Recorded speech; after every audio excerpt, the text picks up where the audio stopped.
What's up, everybody? Derek Anderson, the DA. Man, I'm going to tell you right now, Hollywood is a total mess right now. This industry is an absolute mess. They don't know what people are going to watch or what people want to watch. And they're just throwing out content, and none of these joints is making any sense. They're losing a ton of money as we speak. You can see right now, Hunger Games didn't do that great. All right, $44 million in the overall domestic box office. And then obviously we've been talking about the Marvels with a historic 79% collapse in the box office from weekend to weekend. And look, think about this for a minute. Dune was supposed to be out, you know, in the second week of November, I believe. Dune was supposed to be out. Can you imagine if Dune was in the way of these two films?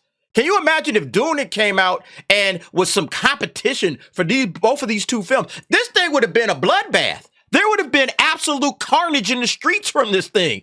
I mean, it is absolutely amazing when you sit back and think how bad these two films have totally flopped. And listen, let's start with the good flop first, okay? Because The Hunger Games, it's a flop, but it's not as bad as a flop as the Marvels. We'll get to the Marvels and where it's at right now. But yeah, $44 million domestic opening, not great at all. Let's do some comparison. This is all of the Hunger Game films that have come out, all right? The original Hunger Games trilogy, you know, with Mockingjay Part 1, Part 2, okay? So here's the opening weekend for those films. You can see 152, 158, 121, 102, okay? Over 100 million each and every time that one of these films dropped in theaters, and this one's not even going to get halfway to that. You know, just from the domestic opening, by the way, just the domestic opening was over 100 million for each and every one of the Hunger Game films. And then we get to Zeg's film, all right? Rachel Zegler's film, and yeah, it can't even get halfway to that number. Not only that, including the global numbers, all right? Including the global numbers, it still doesn't reach $100 million. Even with the global numbers included, again, that last number was just domestic. This is the global total, $99 million global opening. Trolls Band Together was able to top $100 million, but not the Hunger Games. There's no interest in this franchise. I am still shocked as to why they put this thing out there. I have no clue. I don't understand it. Like, there was nobody really asking for another Hunger Games. They wrote a book just to make a movie, and you see where that went. You know, nobody was really interested. I don't even think the book did that well in terms of book sales. There's like a dedicated fan base of Hunger Games cats that will buy everything Hunger Games related, and that's fine. But I don't know if you drop $100 million to make a movie. Maybe you know, make something like a television show or something like that and scale the budget back. Maybe that's what they should have done. But yeah, this thing is an absolute disaster. And yeah, Rachel Zegler, again, looking at another box office flop. That's why I asked on the last video that I did. I'll link it above if you didn't see that. What amount of money was left on the table, or how much money did Rachel Zegler cost this film, all right, in the box office? Because there are people who straight up said, we will not watch anything with this chick in it. And that might have been people that said, you know, Hunger Games, I'll go and check it out, until they saw Rachel Zegler was in it. And then they said, no chance at all. So now I have just my personal opinion.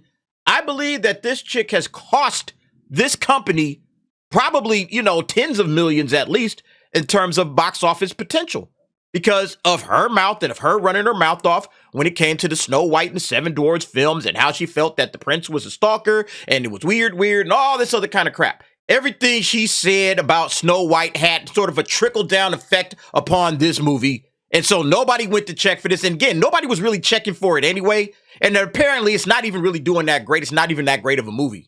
Yeah, it's got a B+ cinema score, and a B+ cinema score, it's not terrible, but it's not great either. You want an A or an A- at the very least. A+ is phenomenal, but you want A or an A- because that means that, okay, the word of mouth will be solid for this. People will say, hey man, go check it out. I enjoyed myself. It was a lot of fun, and I think you'll enjoy it. I don't even think like the critics gave it a good score. Yeah, 62% from the critics, and then a 91% audience score. Audience score is decent, but look, not that many ratings, only 500 plus verified ratings. So, I mean, we're talking about a film that nobody really checked for. And those who did see it, these are probably your hardcore Hunger Game fans. They probably enjoyed themselves. But everybody else is just kind of like, yeah, whatever, you know? Again, that B+ cinema score says a lot, all right? This is what people felt about this film coming right out of the theaters. and nobody was really like enthusiastic about it. They gave it a decent score, but that's not going to translate into the 3+ multiplier that you need, because this thing has to triple what it did in the box office this weekend in order to break even in terms of the global overall box office. It's got to triple that, and I don't think there's any chance in the world it's going to triple that. All right, so we're done with that. Let's get on to the next big flop, and man, this one was a absolute flop. From IndieWire, The Marvels will become the first MCU title to fall short of $100 million domestic. This is an absolute tragedy for this film, The Marvels. There's no way else to look at this thing. This is a bomb of epic proportions. They dropped 79% from one weekend to the next, okay?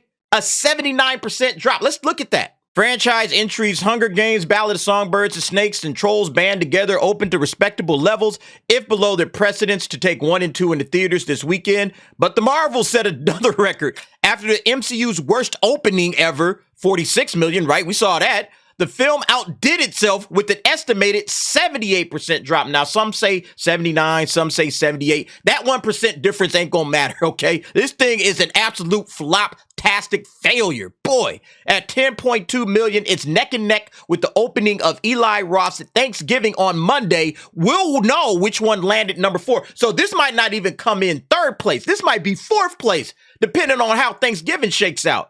Whoo, boy, man. I mean, think about what's going on over there right now at Marvel with Bob Iger sitting down, looking across the table over at Kevin Feige. Like, man, it's got to be a whole lot of sweat and perspiration going on in that room right now. Everybody's like, yeah, man, how much did we spend on this joint again? We spent how much? And then look, it says it here, right? A $220 million production budget. No. Look.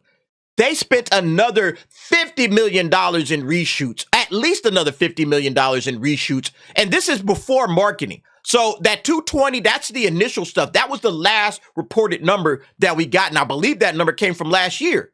Okay, so up until that point, it was 220. But then they brought it back. Remember, they've been reshoots. We've talked about that. They've been reshooting the hell out of this thing before they dropped it. And so, yeah, this is probably at least $280 million, somewhere in that range before marketing. They are about to lose a ton of bread on this thing, folks. They are about to lose their asses right now, all right? Bob Iger is not happy. Kevin Feige is probably sweating bullets. It is absolutely crazy, man. Yeah, it says it'll be lucky. Worldwide, it will be lucky to gross $200 million. This thing might not even get to $200 million worldwide. And they spent at the very least 220, and we know it's more, plus marketing. Sheesh, man. This is a absolute disaster. But look, let this be a lesson to the Kevin Feige's of the world, everybody that wants to preach and promote, diversity, equity, inclusion, and okay? You can't just hire any director or any writer when you're coming into the comic book space, when you're coming into a big franchise. You can't just hire anybody you want to hire. You got to actually hire people that are in love with the franchise, that understand the franchise, that understand the fans, that understand what it is that people want. If you're making like some standard Hollywood action film or comedy or thriller or whatever, all right, fine. Go and get a director that kind of fits what it is that you're looking for. But when you are hiring somebody to take on a major franchise and you're about to drop 220 plus million, 270 million at this point now because of your reshoots, when you're about to do that, you better damn well know who it is that you're selling this thing to, right? The fans that they expected to show up didn't show up because they made a chick flick and the chicks didn't show up. Once again, 65% male leaning. That's who came to this, because this is your comic book superhero audience. This is who wants to come and watch this. You know, and you could try to create a new audience out of nothing, but hey, look how well it went for you. You have to know your audience. You have to know the source material. You have to know everything before you start dropping money into this stuff.